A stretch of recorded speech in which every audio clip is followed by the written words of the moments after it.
probably should have scored same way anyways, but I feel we stifled him. As you could see, I did think in the second half or latter stage of the first, his role kind of got swapped. He wasn't this typical 10. He had to drop deep, which we've seen happen to us on numerous occasions. I think he was crippled. I do think one thing that I liked with us is how we pressed, obviously, Lacazette, Martinelli, Saka, pardon me, Odegaard back in it. Xhaka loves to get involved. I think we pressed well and we forced them long. It could scare us was obviously Barnes, where I can't lie, Barnes rightly so fancied Cedric. So we kind of kept them. Obviously, to bring things back, we look better in this 4-1-4-1 formation. I'm not really convinced with Jack. Listen, Jack is clearly an intelligent footballer. He's able to do whatever Arteta is doing, asking him to do. I have concerns over the I don't even know the word, man, like the long-termism of it, like, you know, but it's nice to see. Obviously, in real time, as I was saying, 9 times out of 10, you got your boy Lacazette dropping. The width is going to be provided. Boy, the left-hand side is where the goal, you know, the build-up for the corner came from with Xhaka and Martinelli. Martinelli's assisted. The left-hand side in the first 20 was a joy to watch. Good reaction, because I feel you lot were quite poor, specifically you two against Watford. As the wide men are gone. You know, Xhaka's actually slightly more advanced. Partey sitting in that 6. Odegaard licensed to thrill, really. He can pop up in all sorts, but he normally starts off the game on the right. I feel our fullbacks were quite narrow. Maybe it's I don't know actually. Maybe with Cedric there, Arteta knows he's bookie. He wants Tierney to maybe cover a bit. Tierney did get forward, but he looked a bit more withdrawn. I am more of a 4-3-3 man, but I do like this 4-1-4-1, and it gives me some sort of hope. Again, ignoring a couple others, just focusing on these 3. You know, if you get your Partey, who looks better by him on definitely not Patreon or whatever that says, but he looks better by himself. Now, there's going to be games you're going to need 2 men next to him, and we do need to do different variations of the midfield. But right now, I do like these 8.5 sort of thing. Not really Xhaka's capabilities, but I do kind of like their license to roam. And obviously, Xhaka gets further forward. Bro, I'm seeing Ben White with the ball in the first half. And Xhaka is advancing further forward. So there was a lot of things. I do like this sort of this role. I do think at times Lacazette's lack of pace, it does harm us because we can't really press as much consistently, but it makes sense. We kept them in the home half. We stifled their attack. We did what we needed to do. If I look at my notes, as I said, Odegaard in the pockets, fantastic game. Thomas Partey, a good game. Ramsdale and Ben White. For Ramsdale save and Ben White's tackle, deserved their hay-ups. As I said, I feel Tierney and Martinelli, the first 20 minutes, they were on stuff down that left-hand side watching the game again. Already said we didn't allow them out their half. We should have killed the game within those first 20 minutes. One thing I did like as well is we're forcing Soyuncu long because of the pressing. They've got no out ball. Maddison's getting the ball in dumb areas. Soyuncu's having to spray it. And to be honest, the only time he's popping it to Cedric, which is why I want Tomiyasu back, is the only time it's really popping. So we can deal with those long balls forward. And I did think one thing that helped us is clearly their injuries. They played twice this week. For Europe, that's going to be us next year by God's grace. We can't use a lack of fitness as an excuse half the time. One thing I liked as well, we scored within the first 10 or 11 minutes. The last 2 games, we've been conceding within that period. As I said, I've mentioned Maddison couldn't operate in the pockets where he could actually harm us. For the second half, you know, it was a professional job. And if you remember correctly, you know, from just to browse through a bit quickly, back to front on this left-hand side, we had a free kick. The free kick obviously led to the melee in the box where obviously Soyuncu's been a bit of a donut, you know. It's just for decoration purposes, really. There's not really any need for this. Obviously, our play from back to fronts led to us being fouled on this side. The ball-ins created that melee where, you know, my man's been a donut. And even though Luke Thomas cleared it off the line, we've got our penalty, really. So professional job, really. We crippled Maddison. He only created 2 chances in that game. We forced him to drop deeper. Maddison can't get on the ball. He's attacking players. Like, where did you see Kelechi? You just see him elbow. He should have been sent off. It was brazy, man. Areas for improvement. I do still think our level. I don't think there's enough variety in the way Tierney and Martinelli play. We know Martinelli is not really the guy for the techie link-up play and things like that. The Arsenal sort of tight space, he could do it, but it's not him. And I feel Tierney can be a bit one-dimensional. I think it can get a bit predictable. I feel sometimes just come. Thanks. I did think Cedric was getting a bit touched defensively. You know, they're popping. I've been there as a fullback. They're popping it over. He's coming inside. He's taking him down the flanks. You know, he's weights in him. You know, he's not knowing when to get tight. For me, the one thing that annoys me with Cedric is, you know, play will be over here, for example. Yeah, play will be over here. My man, these lot got their job. Cedric don't look over his shoulder enough. I know it's difficult to watch the ball in the man, but he doesn't watch the man enough. More time, it didn't happen. But if he makes that darting run or whatever, and the ball comes in, it's too late, isn't it? Football. Thing I did like again, the first 20 minutes. The only thing is, can we look to kill them? Because first 20, 25, amazing. It's not that in the first half.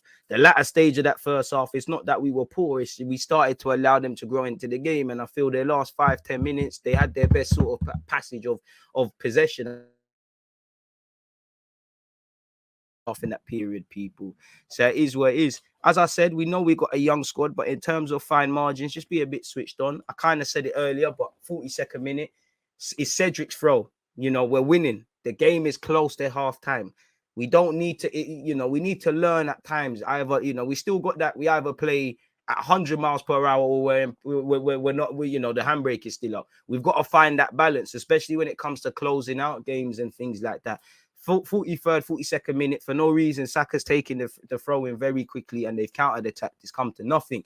There was also an incident in the 33rd minute where Gabriel and Martinelli, Gabriel, the centre-half, and Gabriel Martinelli, they've done well to do their defensive jobs.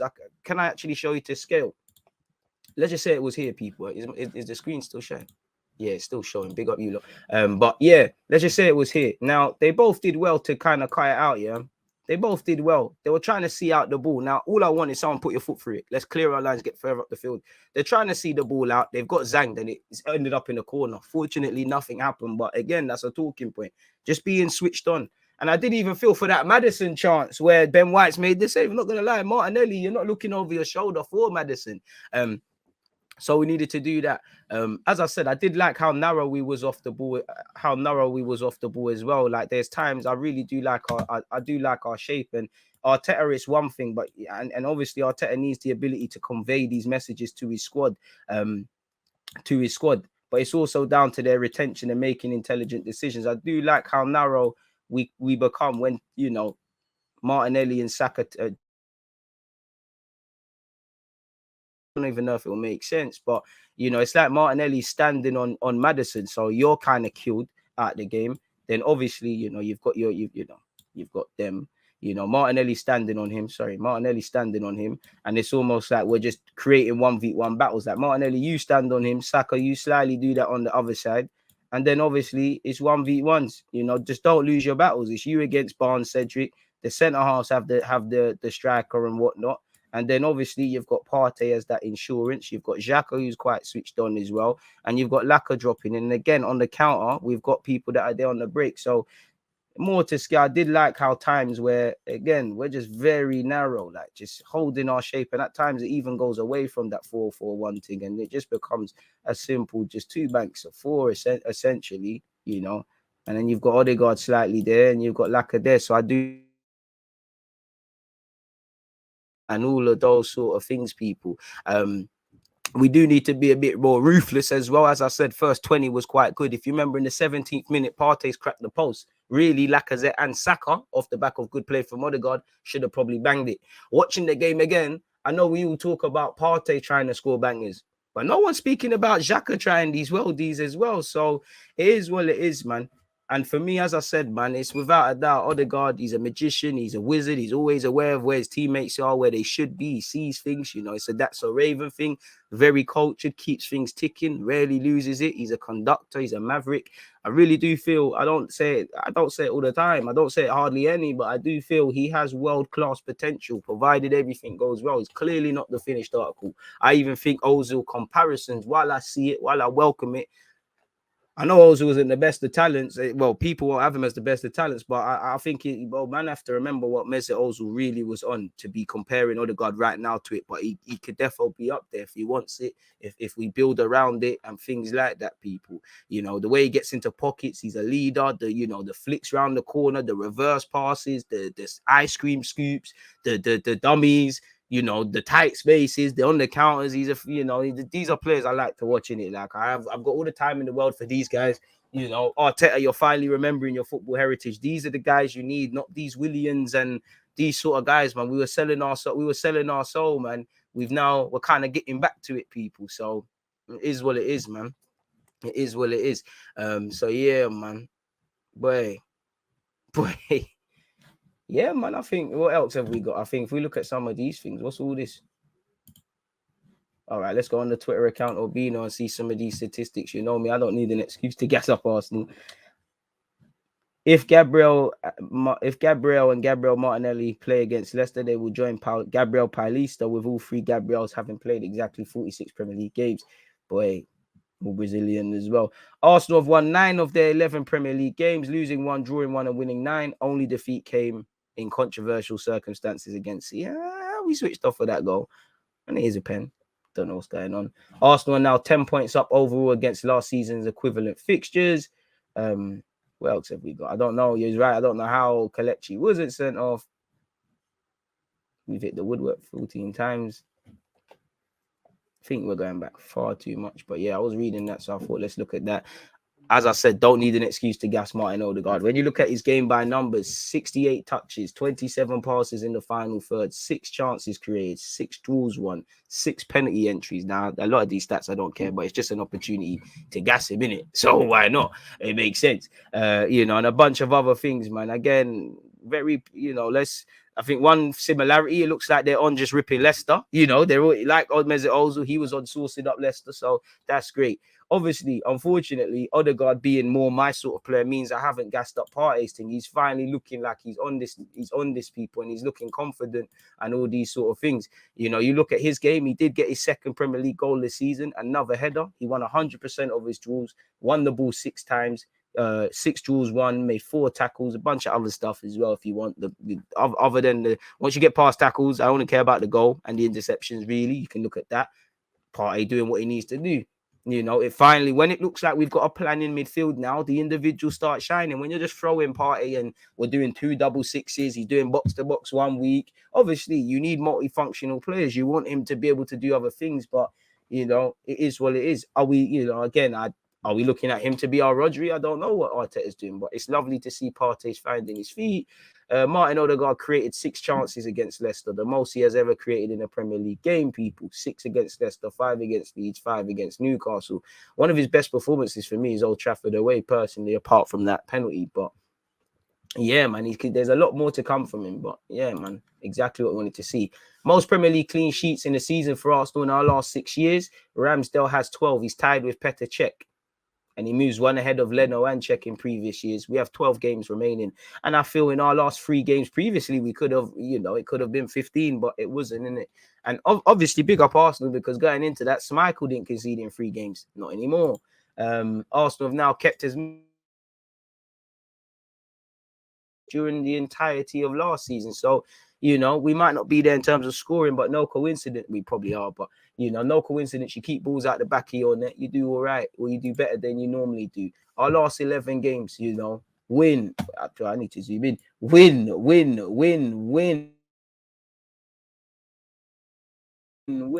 25 goals scored, 7 conceded, 6 clean sheets, out of a potential 33 points, 28. So credit where it's due. That's good. Lacazette ain't really prolific, but big up Lacazette for scoring his penalty. Lacazette has now been directly involved in 10 goals in his last 11 Premier League games, with 7 assists and obviously 3 goals. He was involved in one. He was involved in 1 in his first 10 games of the season. So what a turnaround it's been for Lacazette, but gives you a decision. You can't just delete the negative part of the season or whatnot and follow. Truth is in the balance. Do we have faith in Lacazette's abilities to do this next year and whatnot? I don't know, but I do know there's a lot more games next year. Maybe it could be worth giving him a new deal. Don't forget, people, we go live at 11:30, then we come back over to YouTube at 3. On Twitch, come back to Twitch at 3 p.m. to talk with Graham. 4:30 for Football Manager, and then 7:30 for Palace Man City. Big day of content, people. So closing that, Lacazette's goal against Leicester was his first he has scored since Boxing Day against Norwich. His 9-game goalless streak comes to an end from the penalty spot. And as good as he's playing, as much as we know, what he gives us, is bound to have been playing on his head. So it's nice to obviously see that for the young man. Well, say young, subjectively. Partey has now scored 2 Premier League goals for Arsenal. 2. Partey, man, you're getting close. So what, against Watford, you wrapped it with your left foot wide. You hit the post. It's coming, man. Keep working. Brendan Rodgers says Aaron Ramsdale was the best English keeper. Keep shagging him. That's why. For me, he's the. Well, he said, "Wow." For me, he's the best English keeper at the moment. I think he's top. His progression since he came to Arsenal, he's been playing for a huge club, different expectation with how to play football. I think he's dealt with that really well. It looks like he's come into the club here. He's playing now with a calmness.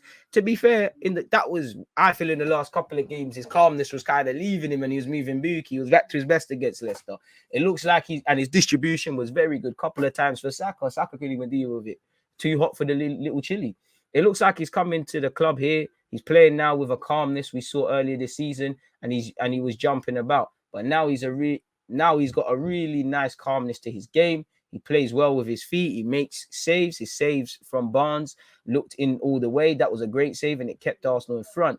When asked, well, Arteta, we'll get into Arteta stuff on YouTube at 11:30. But yeah, that is what it is. Speaking of 11:30, again, as you know, part A picture thing. Make sure you're there. So yeah, that's that. What else is this? That's just Twitter on open for no reason. Arsenal have now had 20 plus shots in each of their last 4 Premier League games, people. 20 against Burnley, 24 against Brentford, 26 against Wolves, 21 against Leicester. Obviously, in terms of converting goals, I do think we could score a bit more. Some of that is down to the personnel. Some of that is we could do a lot more, but we've come a long way, man. When Arsenal wouldn't strike, wouldn't shoot, and then we would shoot, but none would hit the target. So I do think a lot of, we're shooting now. We've got a different attitude towards defending. We've got a bit more resilience. There's building blocks in terms of the attacking play. It looks like the players understand what Arteta wants. Maybe for me, I think Arteta's got more clarity in what he's doing. He's playing the same players where possible. Continuity is building. There looks like more of a plan for players. It looks less square pegs in round holes.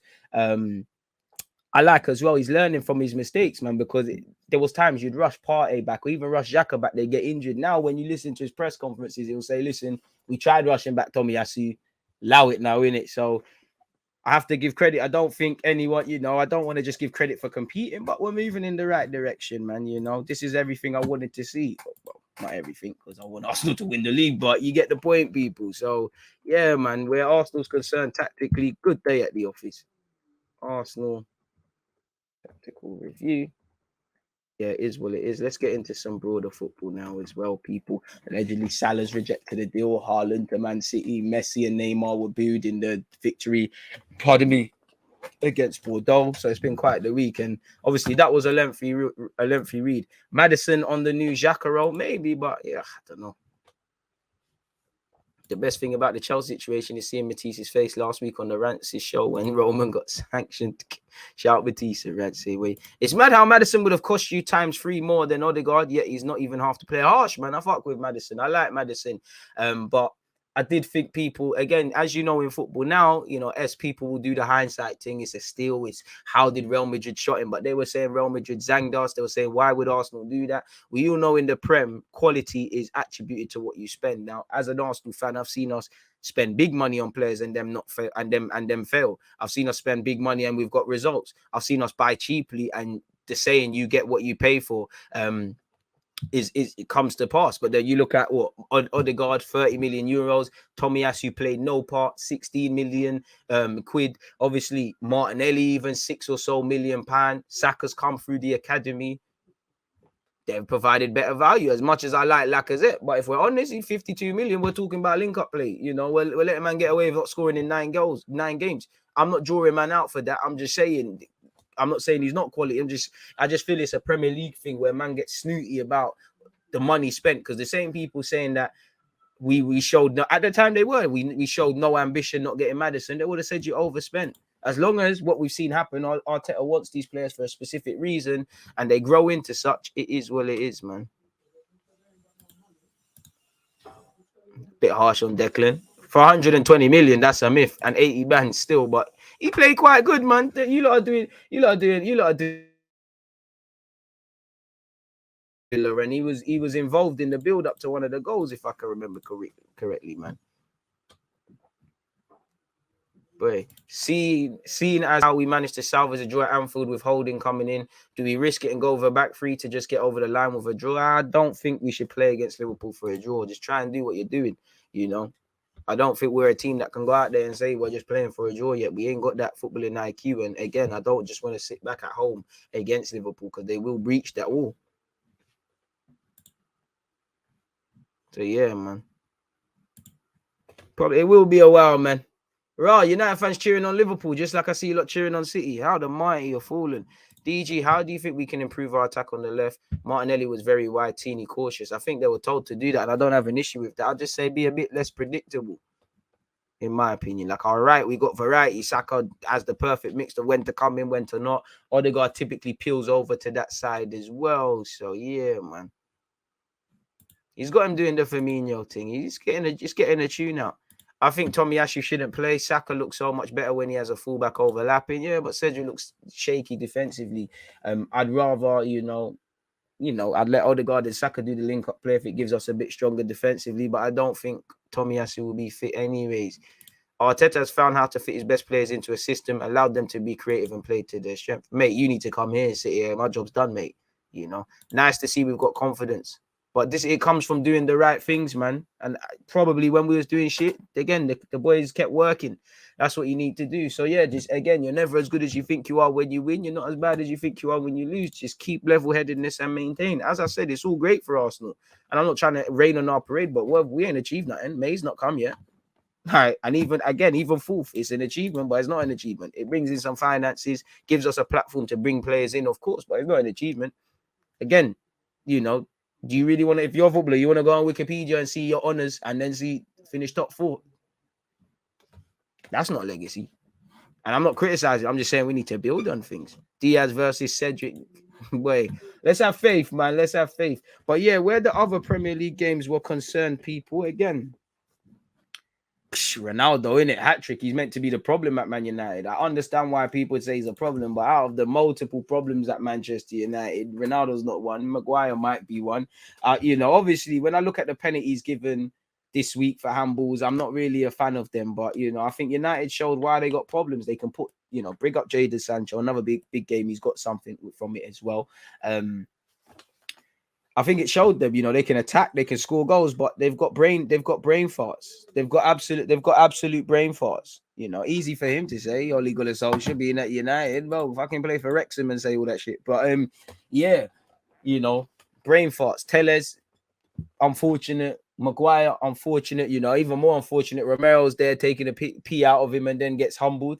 But hey, it is what it is, man. That was quite the game. Hat-trick for Ronaldo. What more is there to say, bro? The guy did what he needed to do. Obviously, I know a lot of United fans aren't necessarily happy with the way they played, and rightly so. So there's a lot to do, but 3 points in a vital top 4 battle is good. Where Spurs go from here, I don't know or care, people. Away from that, United won, Arsenal won, Chelsea won. Chelsea/VAR 1, Newcastle 0. Fantastic effort from Newcastle with playing against 12 men. How certain players haven't been sent off for an elbow, I don't know. How they haven't been given a penalty, Newcastle, I don't know. Havertz probably could have been sent off, really and truly. Wasn't, is what it is. Valiant effort from Newcastle, but once again, you don't get points for playing well. You get points for winning. I think Newcastle can be proud of themselves. They did what they could, but it is what it is.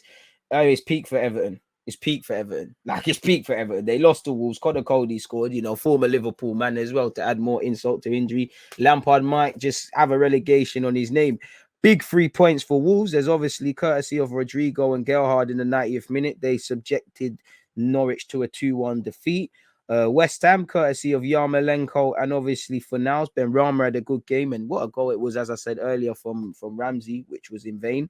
They won 2-1, which again, in terms of the top 4, boy, Wolves won, United won, Arsenal won, West Ham won, boy, it's a madness right now. Southampton lost 2-1 to Watford. Again, Chucho Hernandez, he's just finding his goal-scoring boots maybe at the right time to help Watford with an unlikely surviving the league, really and truly. But his brace, obviously, got the victory. Quite a few get goals, really and truly. Again, Diaz and Salah did the job. That was a heart of it. I don't know what that penalty was for. That's a sheg. It's blasted at Basuma, but it's given. Brave man Diaz is obviously gets his face boxed off by the keeper. They won 2-1 against Brighton. Lamptey and his centre half have gone to sleep for the first goal. What a goal it was from from Matip. Bro, that was a great goal from Havertz. Probably shouldn't have even been on the pitch. But yeah, man, Havertz is finding his feet, looking like a real false nine as well, man. It is what it is, man. We can't play Bruno and Ronaldo in the same 11. Bruno's a dumb you thinking he's a striker. Bruno's one of these players, and I think Kevin and Trent are clearly better than him and better at it. And I'm not definitely two quality players, but they're them high volume players now. They do the one trick and it works in it, sort of thing. Respectfully, because obviously Trent, Kevin, they're ballers and can do things. I think that's Bruno's game. I actually like Bruno. I just see when your team's not in form and it's not going well, why it goes wrong. It's one of them. When he's scoring and it's working, it's an issue. It's not an issue. But I can see why he was dropped from Portugal, why he might be fighting, man. Why Man United fans might be wanting to fight him and getting vexed with it, really and truly. Brentford won 2-0 against Burnley. Ivan Toney scored 2 goals at the death, really. He keeps getting bust penalties. As I already said, Manchester United won 3-2. So, yeah, from back to front, Manchester United 3, Tottenham 2, Brentford 2, Burnley 0, Liverpool 2, Brighton 0, Arsenal, what was it? McAllister, he ripped Fabinho. Can't lie, man. Fabinho, you've been getting ripped a couple of times, even though you're a quality player. 2-0 in the Arsenal-Leicester game to Arsenal. West Ham won 2-1. Watford beat Southampton 2-1. Leeds won 2-1 against Norwich. Wolves won 1-0 against Everton, and obviously Chelsea won, people. So yeah, man, it's quite the one, really and truly. Moving away from that, so we start looking at some of these articles, people. We got hella things to get through. What's this? Again, as I said, I can't booing Lionel Messi and Neymar. PSG just booing everybody. It looks like the director might go, everybody might go. PSG set for 4-man exodus, including players, manager, and sporting director. They're set to undergo sweeping changes both on and off the field following the Champions League defeat to Real Madrid, people. As you know, everybody got booed, but then you're cheering on players who were shitter than them, man. Fair enough. And that's why I say football fans, you shouldn't, players, you owe no loyalty to clubs. When they bust out, what are you going to do? You might not get him. Mbappe's leaving, to be fair. They did boo him. Apparently, this French journalist, Romain Molina, he has said Messi wants to go home, really, and home being Barca. He's explained on Spanish radio that the club president is set to be among those leaving their roles in a huge shake-up. Mbappe's busting out as well. Apparently, L'Equipe have also suggested, apart from Ramos, you're decent, but guys that are not really 30. Apparently, the position of Poch is thought to be untenable due to the underperformance in European competition and generally underwhelming performances domestically. Leonardo, the man who constructed the current squad, is also set to exit. And obviously, there was booing every time Messi and Neymar touched the ball, which 2 world-class players, 2 legends. Privileged to watch them play for your club. Boy, it's a crazy one. Where is it? Where's the article gone, man? That's a bit awkward, people, because yeah, man, I actually had it up here. Here it is. Messi and Neymar booed by PSG fans in the first clash since Champions League. They were relentlessly booed by Paris Saint-Germain fans in their first game since that collapse, people, which is a brazy one. PSG's ultras called upon Nasser El Khelafi to resign. So that's another name to resign following in the club's board of directors a month on from a mercenaries and attacked the board. French football in the Stone Ages. Messi and Neymar were singled out for criticism, despite the fact that they actually played well, really. That's what I mean. According to what happened, narratives were being changed. But okay, it is what it is. That's them, innit? It looks crazy with what's going on there. Allegedly, well, Messi, I can't lie, man. The people who said Messi can't do it in a foreign league, they're laughing right now, really. Them top reds and that. Messi a fraud and Neymar is hated. PSG in crisis as fans boo duo. 2 footballing legends, man. Nah, man, I ain't even watching that. This is a crime against football, not football, football.